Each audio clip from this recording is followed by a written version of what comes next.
Morning. Last class में हमने business environment के बारे में पढ़ा था कि बिजनेस एनवायरनमेंट होता क्या है और उसके क्या क्या फीचर्स होते हैं।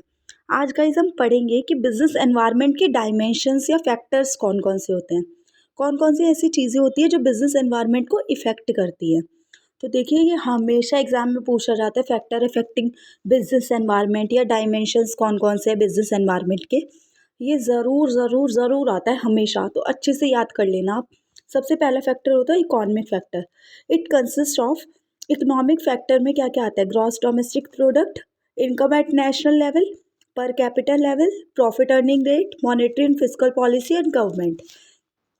यानी इकोनॉमिक एनवायरनमेंट में क्या क्या आता है? ग्रॉस डोमेस्टिक प्रोडक्ट, यानी एक साल में हमने कितने प्रोडक्ट बनाए, ठीक है, कितनी मतलब क्या क्या हमने प्रोडक्शन की है।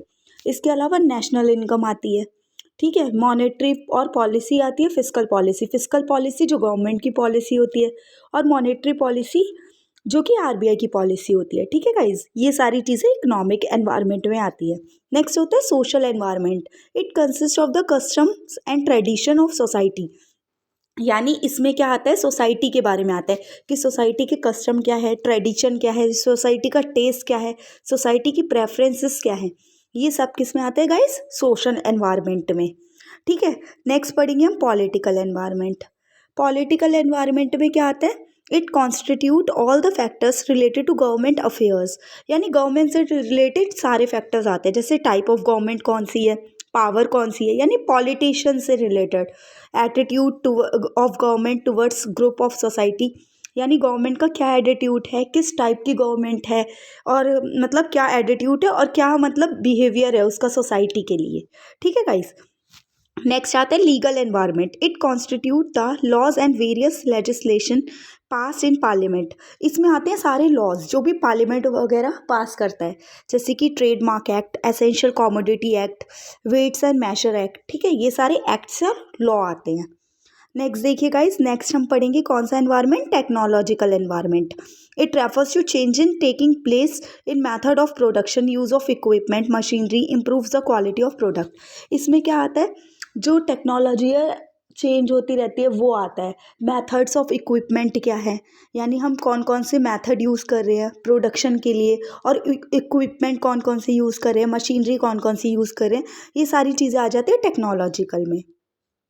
नेक्स्ट और लास्ट एनवायरनमेंट आता है हमारा इकोनॉमिक एनवायरनमेंट, ठीक है गाइज। अब इकोनॉमिक एनवायरनमेंट को थोड़ा सा हम ब्रीफली पढ़ेंगे, हमने ऊपर भी पढ़ा था ना, लेकिन इसमें ब्रीफली पढ़ेंगे।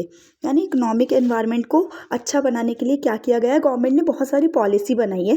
3 पॉलिसी 1991 में बनाई थी गवर्नमेंट ने, ये अच्छे से याद कर लीजिएगा। 1991 में आपसे पूछ सकते हैं कि कौन कौन सी पॉलिसी बनाई थी।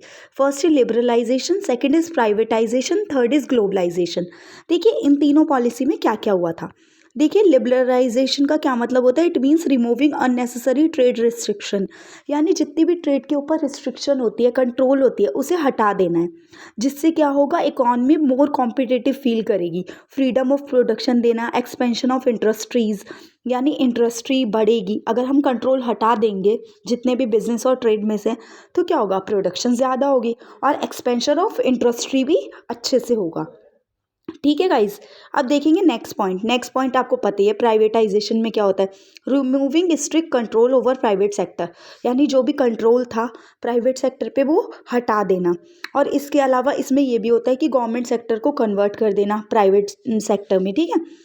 Like as reduction in number of reserve public sector, यानी जितने भी पब्लिक सेक्टर्स हैं उनके नंबर में रिडक्शन करना, और increasing the share of private sector investment, और प्राइवेट सेक्टर का शेयर को इंक्रीज करना, ठीक है गाइज। अब देखिए नेक्स्ट क्या आता है? नेक्स्ट हमारा आता है globalisation. Free interaction among economy of world in the, मतलब फ्रीली इंट्रैक्शन करना इकॉनमी से, पूरी दुनिया की इकोनॉमिक से इजीली, जैसे फाइनेंस अच्छे से आना जाना, production, technology change, exchange easily करना। Our new economy policy contributed towards a globalisation in following way, मतलब कैसे कैसे ग्लोबलाइजेशन को फॉलो करते हैं? डीवैल्यूएशन ऑफ रूपी, यानी रूपी की वैल्यू को डीवैल्यूएट करना। रेजिंग फॉरेन इक्विटी पार्टिसिपेशन को रेज करना। लॉन्ग पीरियड ट्रेड पॉलिसी, यानी लॉन्ग टर्म के लिए ट्रेड पॉलिसी बनाना। और कन्वर्टेबिलिटी ऑफ रुपीज़, यानी रुपीज़ को इजीली चेंज करना, यानी वर्ड से इजीली इंट्रैक्शन करना, ठीक है गाइस। देखिए कौन कौन से थे हमारे 3? लिबरलाइजेशन में रिस्ट्रिक्शंस वगैरह कम कर देना, जैसे कि हमें एक्सपोर्ट इंपोर्ट के लिए जितने भी टैक्सेस होते हैं वो कम कर देना। प्राइवेटाइजेशन में प्राइवेट सेक्टर पे ज़्यादा एनकरेज करना, पब्लिक सेक्टर को डिक्रीज़ करना। और ग्लोबलाइजेशन में फ्रीली ट्रांजैक्शन, टेक्नोलॉजी का, प्रोडक्शन का फ्रीली सब कुछ करना, इजीली करना। Okay guys, thank you. ये दोनों टॉपिक्स जो आज मैंने पढ़ाए हैं बहुत बहुत बहुत ज़्यादा इंपॉर्टेंट है। प्लीज़ अच्छे से लर्न कर लीजिएगा एक एक चीज़। Okay guys, thank you.